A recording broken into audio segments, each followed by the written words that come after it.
Summer soccer is nearly over and the 25-26 season is approaching fast. What's up, guys? Aaron, Diego, and myself all here for a soccer fan walks into a bar with another great summer episode.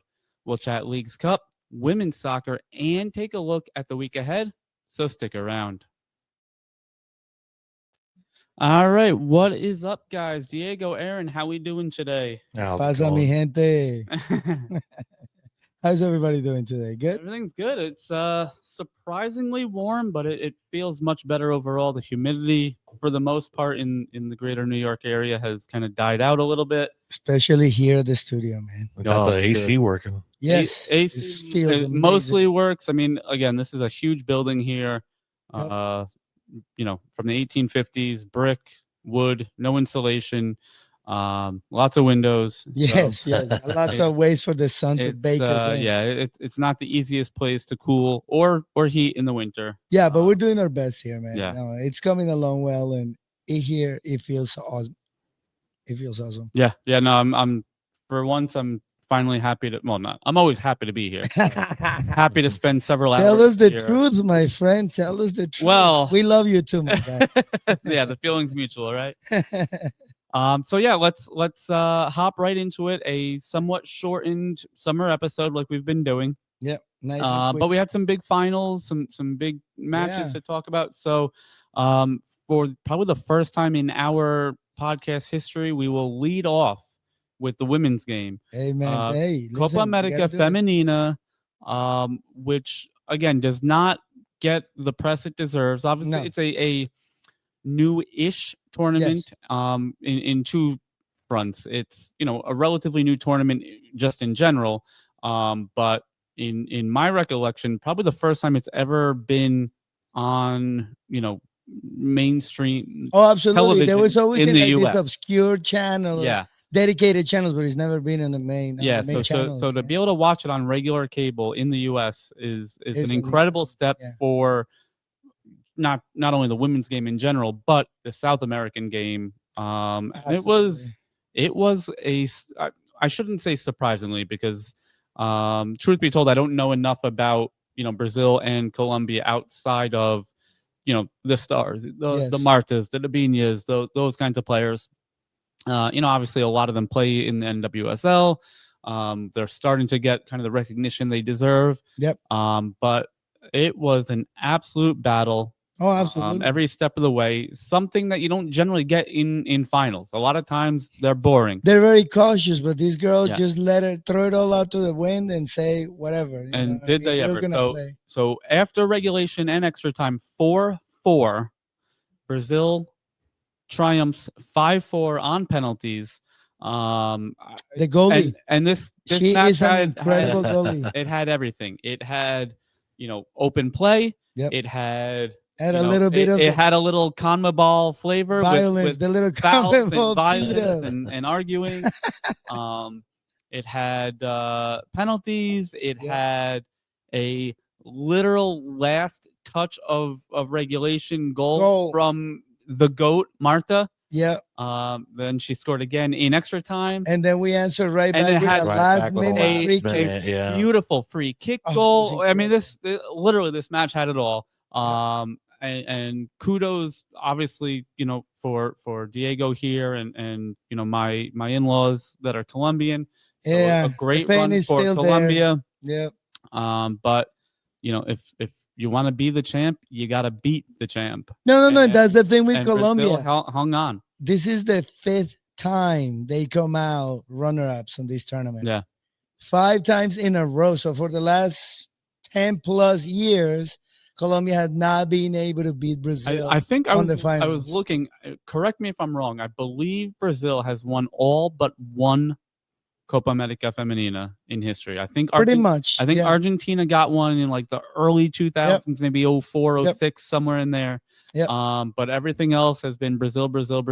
Yeah. I know. In Colombia, it's a close second when it comes to that. You know what I mean? And that is the one thing that's the one hurdle that they need to get over. And I think it's more mental than physical. You saw they dominate the game. They can go toe to toe against Brazil. They did it in the World Cup again against Spain and Brazil. They actually, I think, eliminated Brazil that time. Oh no, Argentina. Yeah.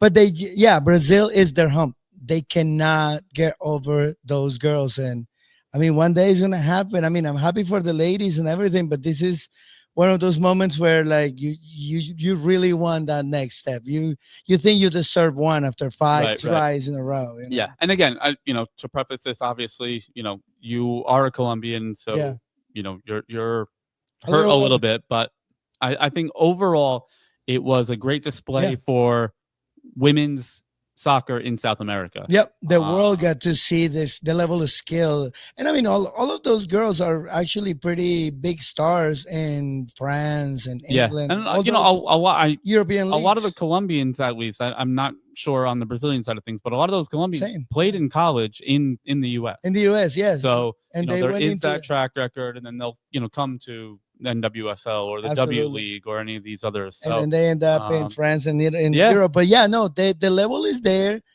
The awareness is being created, which I think is great. I mean, I don't know what you guys think, but women's sports are sports that nonetheless. Yeah.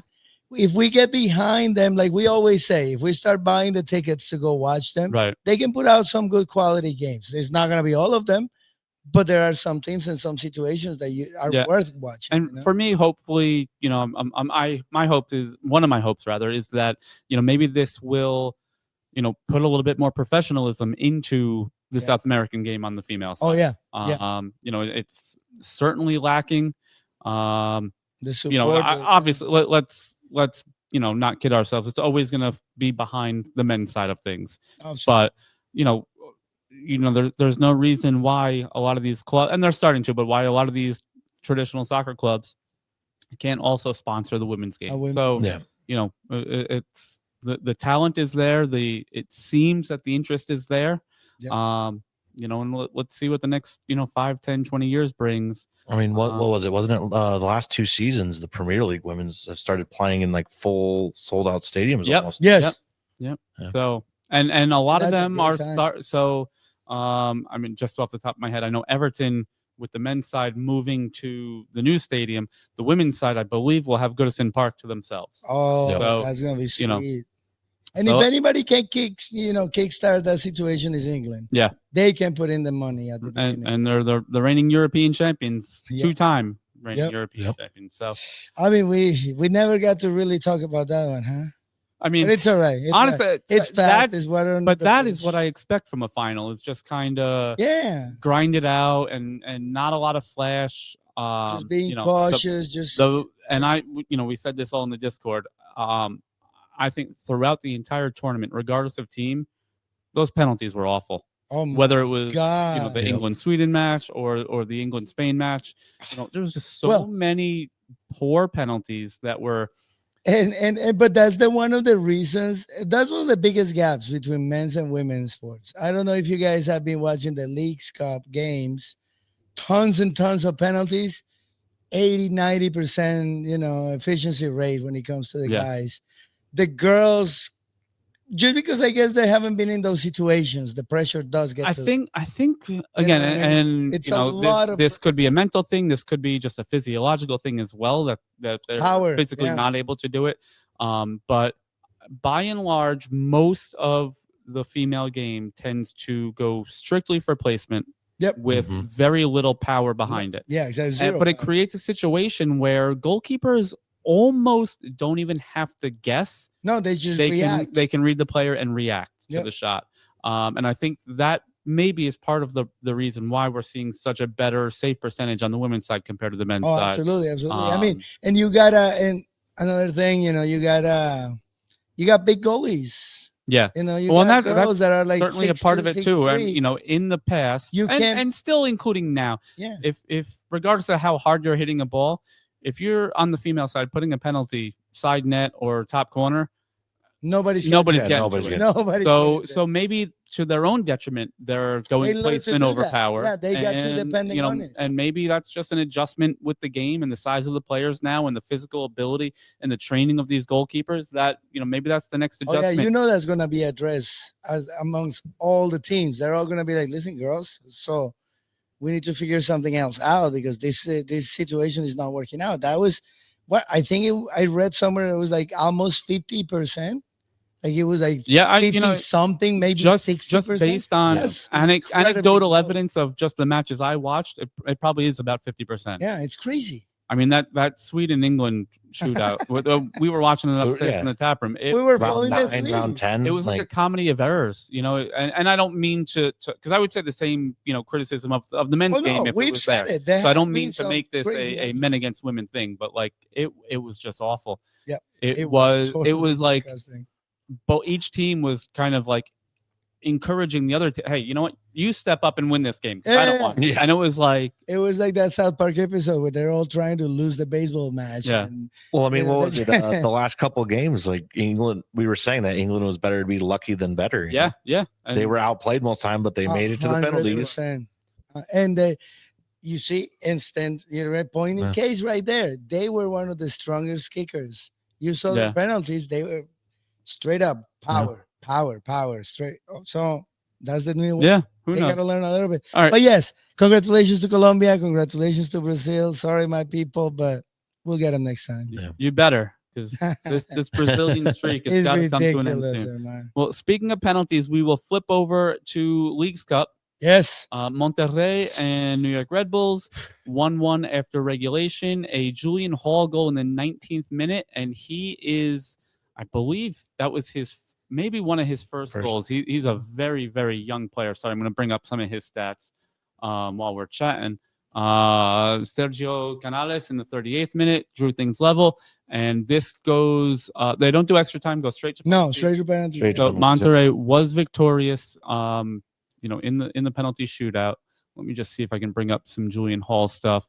But again, this was a match we talked about last week where, a tie probably in the grand scheme of things is good enough for Red Bull. Monterrey needs to be chasing points, and they did. They did. I mean, Monterrey really controlled most of that game. Like, you're absolutely right, man. And it was an interesting game to watch. I mean, the domination of the United States in this Leagues Cup is kind of apparent, and I don't know how to react to that.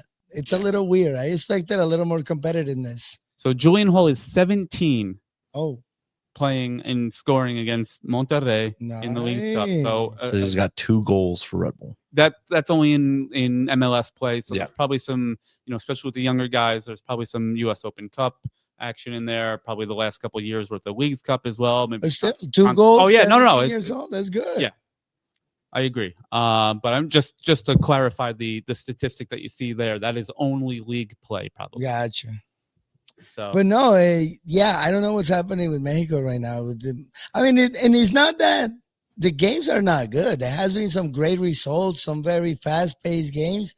I see the Mexican teams actually playing with intention. It's not the classic, ball to the middle of nowhere and try to catch it as you run. They actually have passing with intention and everything. But the MLS teams are just scoring at will, no matter where you're coming. Yeah, I mean they're. We they talk about this every year, and every year because of the lack of easy comparison, we're stuck with just being able to use Leagues Cup or just being able to use a CONCACAF Champions Cup semifinal to compare the league, and it's not a good reflection of the league top to bottom. So we always say Mexico's running away with it, or US is closing the gap with MLS, and the truth is probably somewhere in the middle. Obviously, MLS is having a relatively good year this year in Leagues Cup, but again, it's 1 year. So, is that a trend of things to come? Is it just a one-off?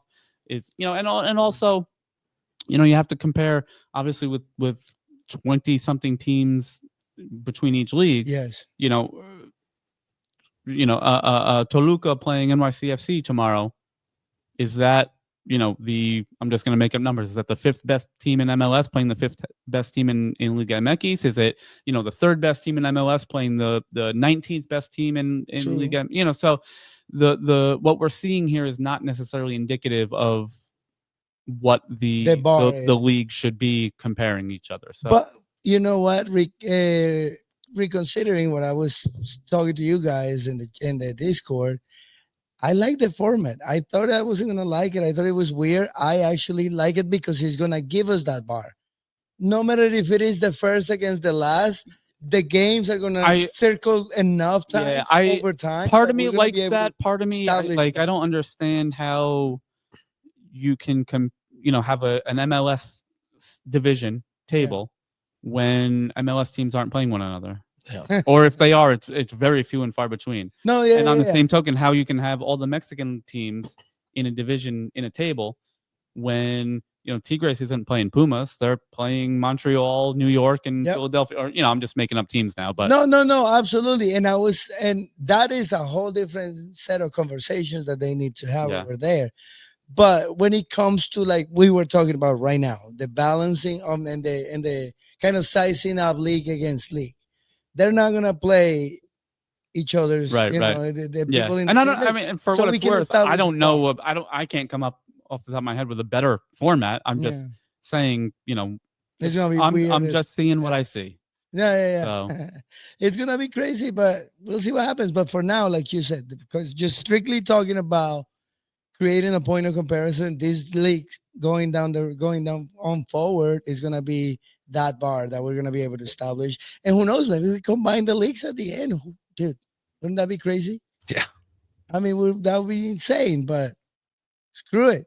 We have a North American league and all the countries. I mean, everybody's used to flying in this side of the hemisphere. Yeah, I don't know. The money's gonna be there. It's weird. Then you're really getting into promotion relegation conversation, which you have to, which is fine. That would be sweet. I mean, that's the way to build it up. But how do we do that now? Because you take the bottom half of the tables and you create a whole new league for that. That is the relegation league. But the third division a third division team in Detroit. No. You literally take the Detroit team. If they, at the very beginning, when you're unifying the league per se, speaking hypotheticals, you take the playoff teams. You take the top eight of both, because both of them have playoffs. Mexico's got La Liguilla. The United States have the playoffs. So you take those guys that are always up there. Those are the first groups that are going to stay. No, what I'm saying is, so below that, what do you do? So once you get to that, you create a secondary league, a second league. I just logistically and financially, I don't think that'll work. You still have markets. I mean, that's one thing that these two countries have: markets that they can regionalize. Like Mexicans in their teams, they're loyal to their teams no matter what. Even if you're that might be fine for Mexico, but if an American team is not in the first division, nobody's gonna watch them. I think nobody's gonna watch. They might get some. I think teams are not gonna want to pay for all that travel to go down to the Yucatan, to go to Cabo San Lucas, to go to Tijuana, to go to all these cities. I don't see that happening. And I also, where you might still have a big fan base for a third division team in Mexico, is the ownership group gonna want to fly them to Seattle for a game, or to now we're talking about third division, talking maybe Fort Wayne, Indiana, or Columbia, South Carolina. Like are these clubs gonna be up for all that? Your guys are also talking cross divisional play too. Like you're talking about throwing how many teams do we have in the U.S.? How many teams are there in Mexico? And throwing them, and that's a huge pot. Mexico's got like 20 something teams, and we have 32 now. No, we are at 20. No, and 28, 20, or are we at 30 now? I think we might be at 30. But still, let's say you take 10 and 10 and you create the top 20 going to the Super League. So and then the other 30 battle it out in the bottom. Yeah, we have 30. 30 in MLS. Teams. My personal kind of thought and there are certainly already these kind of comparisons of MLS to NFL. I think the MLS goes to 32 and does 4 groups of 8 or 8 groups of 4, however mentally you want to shake that out. Yeah. And they go to that style. I don't agree with it. Stay like that. I would love to see one big table, a la most of Europe, most of South America. Yep. Realistically, I don't think 32 teams, one big table. That's 60 games, 62 games that you'd be playing. Yeah. Oh yeah. No. If we go to one table, it's got to be down to. Honestly, Germany has 18. I think 18 is probably a good number. And you can That's even a get away 34 with game season. 20. You can even get away with the Premier League's 20. Yep. I think the problem with going to 20 is just, again, the usable season in terms of weather that we have here in the U.S. and the amount of travel. I mean, if you put that U.S. map overlapping a European map, and it's evident that California to New York is not the ride of Bournemouth going into London. It's literally Egypt to England, basically. Pretty much. But I mean, but you see it with all leagues, though, right? The MLB can do it, the NFL can do it. You got. I'm telling you, like you say that make the Mexican, the money might not be there, but the money should and could be there. It could. They see. will be. These people are rich, man, and I mean, you also have groups like Ryan Reynolds and Eva Longoria who are now in at Necaxa, and so I mean, there is an intent. I'm happy. I'm happy to be wrong. I'm happy to see them try it, and I mean that also sparks the fact that you got American entrepreneurs trying to get exactly. Yeah. They're going everywhere. There's a rise in that now. Yeah, so you know what I mean, like. You kind of come up with that. You unify both of the countries through sports. You know what I mean? Let's say, speaking politically, you get them all together. We start supporting the things. It is feasible, though. Yeah, but again, you also at that point you also get a fight of like he said, who's on top, who's on bottom, right? Because right now LAFC is doing really bad, right? Yes. Or not LAFC. LA Galaxy, right? Yeah. But supposedly they're one of the biggest markets in. Well, at that point, States. that's what you do. You sit everybody down and you're like, all right, so we're going to have a project. This is going to happen in 5-6 years. Yeah. We're going to base relegation on this next however many years that are coming. And we start play your ass off to get into it. Yeah, I mean, you make that same argument about, when the European Super League was coming out and, it didn't have United and Tottenham were in that group. And guess what? They finished 16th and 17th in the league. I heard they both just won trophies. They did. They did. Congratulations to Man United, winner of the 2025 Premier League Summer Series. Yeah. So, probably my assumption would be the first and last hardware they will get this year, but 100%. What do you think? I agree. Though. Do they get into any of the cups? Do they win the league? I don't think so. They're in rebuilding mode. But then what I say goes the other way. So listen, there's always the third. I might just be crowning Man City as the fucking English Premier League champions by what I'm saying right now. Yeah, I don't know. Well, speaking of that, we do have some cup games coming up. So let's run to what's on tap. So that is tomorrow. We kick off the week. Toluca and NYCFC at Yankee Stadium, 7:30 p.m. Then on Thursday, Red Bulls have their last game in the League's Cup against Juarez. Saturday, we're back to MLS action. NYCFC hosting Columbus Crew. Sunday is the unofficial start of the English season. The Charity Shield hosting, pitting Crystal Palace, winners of the FA Cup, against Liverpool, winners of the Premier League. And then Sunday night, the weekend finishes off with our local Red Bulls hosting Real Salt Lake. All right, so, let's go Crystal Palace. I was going to say, what do we think? Obviously we've covered plenty of MLS action. What do we think of the Charity Shield chances for Crystal Palace?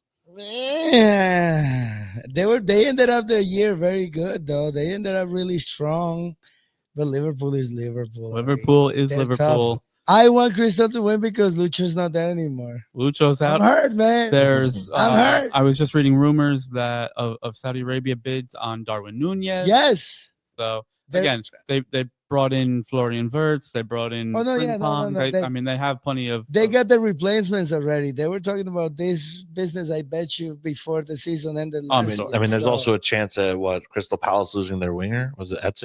Yep. So. But not before this game, so he better goes out with you never bang, know. You never know. All right, so last thing, one for the road. Obviously, again, guys, summer episodes will be a little bit shorter. Last one for our one for the road. The Lamine Yamal saga goes on. We talked about this a couple of weeks ago. This is his 18th birthday, and we would give you any updates. So for his 18th birthday, I believe, in the city, they did a mural putting Lamine Yamal essentially as Superman, and it was vandalized over the weekend with Snow White and the Seven Dwarfs. So a little nod and wink to the big fracas about his 18th birthday with the hiring of little people as entertainers. Again, some of those entertainers have come out and said, listen, we were treated great. We were paid well. Nothing to see here. It was a job. So, yeah, exactly. And so regardless of how you feel about that, specifically, we did want to just keep you updated on Yamalgate, we'll call it. Yamalgate. I like it. We gotta create a graphic for that. Well, listen, I heard Snow White bombed in the box office. I mean, that's another insult to injury. Right there we go. So yeah, guys, that's gonna do it. A real quick one for us today. Make sure you share, like, and subscribe. See, I remembered this time without you prodding me. But obviously on the YouTube, we have our Instagram, we have Facebook. We are getting into more, and stay tuned for it. We will have our own official website up and coming, and we will be actually right after this. We'll be filming some content for more of our short form video. So actually, I need to throw that on there as well. So Instagram and TikTok. So we're breaking in. Let's go. We gotta get it going. We only have like 2 TikToks, one of which was good. It was the Ciao Bella Lucho Diaz. So there's rumors of a website too. Right? Yeah. So the website is, I don't know if it's live yet, but that will be another one of our hubs. We'll have obviously any updates on our calendar for the watch parties will be there. And to take you behind the curtain a little bit, it'll really help us on our SEO and just getting the word out there a little bit better. Absolutely. And be a landing page for all the various stuff we do. And that's whether it's the podcast, whether it's the events we do. Yep. Any, appearances for, professional players that'll be coming to the brewery. Talks of starting, an over 30 and over 40 team. So all that stuff, the website will become a hub for that. Oh, and the Discord, of course, obviously. Can't forget the Discord. Yeah, we are looking to do some more with the Discord, live chats during games, all that kind of stuff. So even if you can't be in the tap room for it in the flesh, you will have the community right beside you, right at the touch of your phone or your laptop, to chat and talk smack about whatever team you want. Congratulate your team. You're not alone, as they say. Give Aaron a good friendly ribbing when Jokeres is scoreless in 7 straight. Oh no! Oh no! So, all right. Thank you guys for listening. We will we'll be back here. Maybe we'll do Saturday morning. Yeah. Or maybe we'll do Sunday morning before the Charity Shield. We'll coordinate. We'll figure that out. But yes, stay tuned for more of that. Like I said, throw us a message on any and all of our social medias. Throw us an email. Right here, whatever you guys need. It's like right about here. Not right here. Right here. Right here. There you go. We're learning those gestures. All right. Well, thank you guys again. Have a great week, and peace out, we'll people. see you soon. Cheers.